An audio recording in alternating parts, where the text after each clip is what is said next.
Hello and welcome to EeziClay. I've decided to make another video for you guys. This will be my second video of all time on EeziClay. I did have EeziClay up a few years ago, but I decided to take it down when we moved from Portugal to England. But I've set it up again. I really enjoyed having EeziClay in Portugal, and I've been mostly doing drawing things while I've been in England, but I do love clay and I do love 3D modelling and 3D art. And so I thought I would share my love for it with you guys on this channel and do some other stuff as well, and hopefully you like it.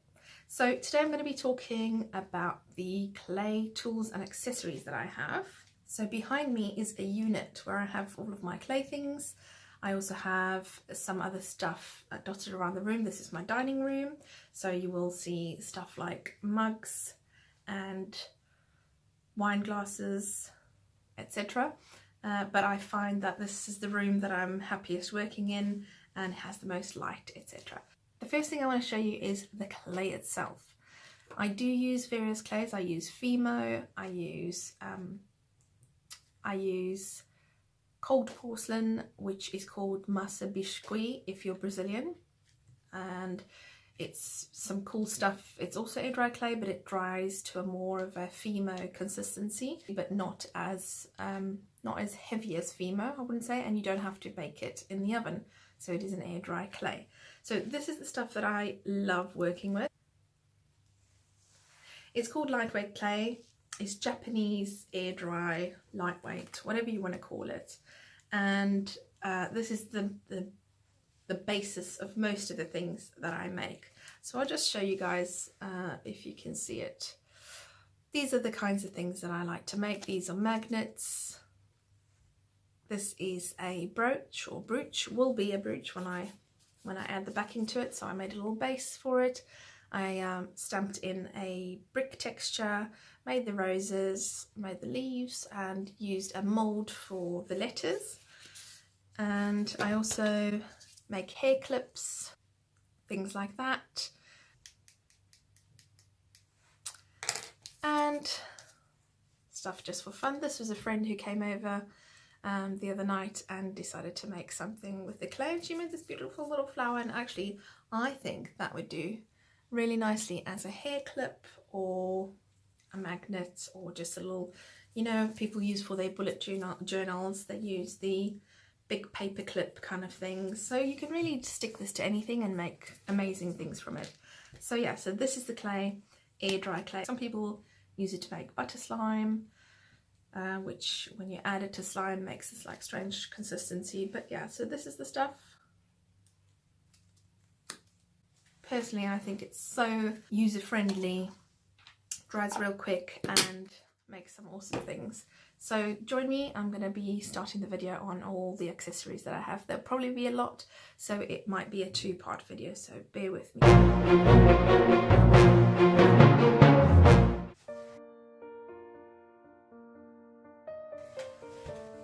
Okay, so first of all I'm going to show you this jar of accessories. Look at all this goodness, and I'm just going to move this out the way and show you these beauties one by one. And my cat has decided to join the video. Hello, sweetie. Right, so this is actually something that you use for books.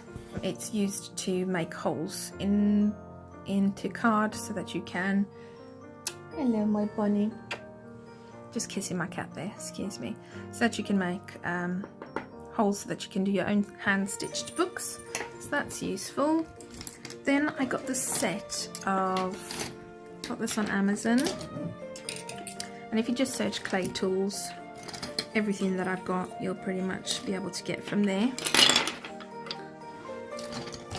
So what I'll do is I can show you exactly what these tools do. So let me see if I can find another one. There we go. Right, so the set comes like that, and I'll show you on with this clay the kinds of stuff you can do with it. So as I said in my intro, this is lightweight air dry clay. I'll just move the tools here. So I generally just roll it into a ball and then use my little Perspex or acrylic piece. Actually, as you can see, there's a lot of bubbling and textures on there, so I'm just going to give it a quick, you kind of have to pull it and squish it, pull it and squish it. That takes out a lot of the air bubbles and the imperfections. Okay, now I roll it into a ball and I'm going to try that again. That's much better, much smoother. Okay, so let's do a test of some of these tools. So this tool has that bit on that end and a pointy bit. So obviously with a pointy bit you can always make holes, and with that bit I have figured out that you can actually make smiley face kind of indentations, and you can make them smilier depending on how much you pull upwards. And obviously you can do things like that as well. You could make a happy face on a small sculpt by doing something like that. So you put it in, pull it and pull it, and that's actually quite good. So that's one tool.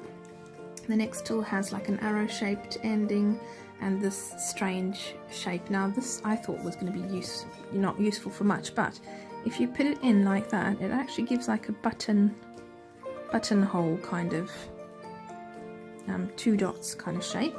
And for this arrow, I mean, it is good for mark making. You can make a square shape with it, and obviously the point is good for the same thing as any other point is good for, which is just indenting little holes. So that's the second tool. This third tool has this on that end and a circular one. These are probably for pottery, but they make a strange kind of pattern if you know how to use it. I'm going to try on the other side now. So you can put it in, you can make a smiley face or a rounded shape or a moon shape, I can see that being, or a C shape. I guess you could also do something like that. Depends on what looks you're going for. You can also get these longer impressions. But yeah, well, as I said, I find it interesting that you can put it in and pull it and create quite an interesting texture or pattern, which may or may not be useful for you. It kind of looks like tracks almost. So this tool now is similar to one of the other ones. It's got the button one again on the end, and it's got this one on the end, but it's not pointed, it's square. So again, you can do the smiley face ending, smiley face sort of cut in with it. You could use it to poke, which is quite nice. It's quite a nice tool. This one here, probably not much that I would use it for. Again, another sharp pointy tool, and don't know, I mean, I guess you could use it flattened. I suppose this would do well for like a little flower shape, because you could either impress a flower into something, as you can see, or possibly using it for creating texture. Not sure, I guess every person will have their uses for it. This one's got a little blade on the end and another one of the same ones of those, so as you know, this will just either can be used for cutting maybe you could cut small pieces of clay with it. So sometimes I'll take a ball, I'll roll it up, and then I'll roll it into a sausage by going side by side with the acrylic piece, and then I might like to cut it, but instead of using a blade I might cut it like that, if you know what I mean. So it would have its uses. This one here is not as curved as the other one was, so I guess you could still get that kind of curvy shape but not fully curved. And also you could do the mouths with it. You could do happy mouths with it quite well. And then another one like that on the other side. So a lot of them are duplicates. tools, which is a bit annoying because you kind of think you're going to get lots of tools, but you don't necessarily. This one I've used it on its side for an interesting shape. Oh, let's stick into the wood. Let's see. If you roll it over, you can get this strange shape. And it's just got one that's thicker and one that's thinner. More of a texturizer than anything. And then again another tool with similar, so this is a blade which is really handy obviously for cutting very fine lines or for cutting sausage shapes, and then this one just has one of those more shallow kind of pointy spoon tools. This one I really like, so this is great for texturizing. I'm going to try and bring it up closer so you can see. That creates a lot of texture just by rolling. Creates an amazing amount of texture, and the little one creates a bit of a finer texture. I find that you can somehow see the lines on the little one a lot more, whereas on the big one you don't see lines, you just see the texture. So you might want to have like a spongy texture or a shape of, you know, cement or that kind of texture, so that is great for that. And then lastly, it comes with this pointy metal tool, which I'm sure is for scraping when you use it in pottery. But when you use it in clay, it just gives a lot of, you can either use it on its side for kind of like a hair texture almost, it's quite delicate, or you can use the points for just a very minuscule texturizing. But if you want to go for texturizing a full area, then this one is definitely the tool to use, because look at that texture, amazing. Some other tools I use, I'm not going to show all of them, but I can show a few because that's what I have in my jar. I bought this on Amazon as well. It is a cake decorating tool, so it's a tiny little perspex stick or roller, let's call it, and it rolls out a waffle shape, which is awesome if you want to make ice creams, ice cream cones. Maybe you want to make sort of ice cream cone hair clips. I didn't do it very strongly, so you can't see the impression very strongly, but if I try to do it a bit harder this time, it actually works really well. I'm quite impressed with that. It's a wonderful texture that it creates. Another thing that people don't normally think about, but I use Sharpie marker. So sometimes when I'm doing a face or something and I need eyes, I'll do the white and then I'll put the black dots in them, and it creates easy eyes for me. I don't have to be getting some black clay every single time. Other tools I have are these ball tools. I have them in a huge variety of sizes. I find them nice for doing the middle of a flower, like if you make a yellow ball and then you push that in. Very little ones, good for pulling shapes and obviously for making dots. I also have these ones. They are baking tools and I find them nice for star shapes. So there's a bigger one on one side and a smaller one on the other side. I guess you could use them on this side too for an interesting effect. But yeah, the star shape is probably the more usable one. And then from the same set, I have these ones which are like shell shapes. You could probably use it to do edgings. You could texturize a dress. You could texturize, well, anything really, and it actually gives quite a nice detailed texture. What else? I have these clay shapers, but I find I don't use them so much. I used to use them a lot on Fimo and Polymer clay, but I find I don't really use them. Got a pointy edge and then it's a cylinder, so they're quite good for Fimo because you can then blend. It's got a lot of paint on it, but just ignore that. You can blend, or you could use it to texture very small sort of areas, but there are other tools that will do the same job really. Another thing I use, which could be surprising to some people, is scissors. So there's a well-known trick that you can make a Christmas tree shape by making like a cylinder cone thing and using a fine nose scissor to snip the edges. you kind of snip and pull upwards, snip and pull upwards, and then you go in between the two that you've already done. And if your scissors fine enough, you can get some really nice detail on it. And the trick is just to go around, always in the middle. And it can be tricky and it can look messy. But in the end, if you do it properly, obviously practice helps as well, loads. But if you do it properly, you come out with something really cute. So often I'll use this technique to make little Christmas trees and things, and all it is snipping. Obviously I also like to use it when I'm making something that is just easier snipped than cut. So if I make a sausage with this piece of acrylic, or a snake, whatever you want to call it, I tend to call it a sausage, and this is just a normal scissor, I can chop pieces of it off a little bit easier, or go in with a more delicate scissor and chop finer bits.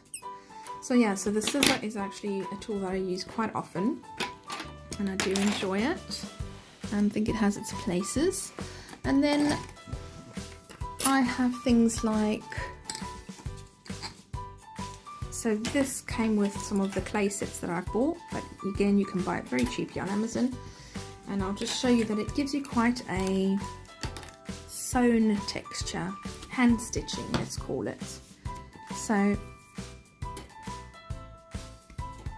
you can't, I don't know if you can see that, but it creates almost like a stitching texture that you can do if you're trying to make that kind of effect. It's also got a ball tool on the end. And then just a plain old straw. So I've cut this side so that I can make smiley faces with it, because I think that's a really cute smiley face shape. And obviously you can use that side to make indentations. Maybe you want to make a texture, maybe you want to make buttons. I wouldn't suggest it for cutting because it really won't be able to cut it properly, but yeah. And I have a finer straw for just the smaller holes. So yeah, so buttons is quite a good thing you can do with that, but definitely like a bubbly texture is also good. I have my roller. It's just a clear Perspex roller that you buy with Polymer clay sets, and it's very useful to get a flat texture, but it does give it all, it does do it in non sort of symmetrical shapes, so it's not all flat in one go, and that's why sometimes I prefer to just use a piece of acrylic or PVC, and it will flatten it much better. And then the last tools I have are these tweezers. So if, for example, I've made some very small shapes and I've got them just the way I want them, then I might want to use my tweezers to place them. So this one has got that very fine nib so that you can place it into spots that are sort of hard to reach. You might want to put it like that where you're not touching it very much. And then I've got these tweezers which have got the flat nibs, because you might want to not squash them or damage the shape that you've got, and then you can put it in like that. So I do hope you've enjoyed seeing some of the tools that I use and some of the techniques that I use, and that you'll be back next time for another video. I'm hoping to make them once a week, once every second week, but I'm still figuring out my schedule. I'm doing some part-time work as well in between all the websites that I run, and I'm a mom and I love my little pickle. She's 7 years old. She takes up loads of my day. I'm a wife, and yeah, need I say more about that? Lots of picking up, lots of housework, etc. But yeah, I am dedicated to making this channel full of good stuff, so I'll be working on it loads more in the future. Come back and check it out next time.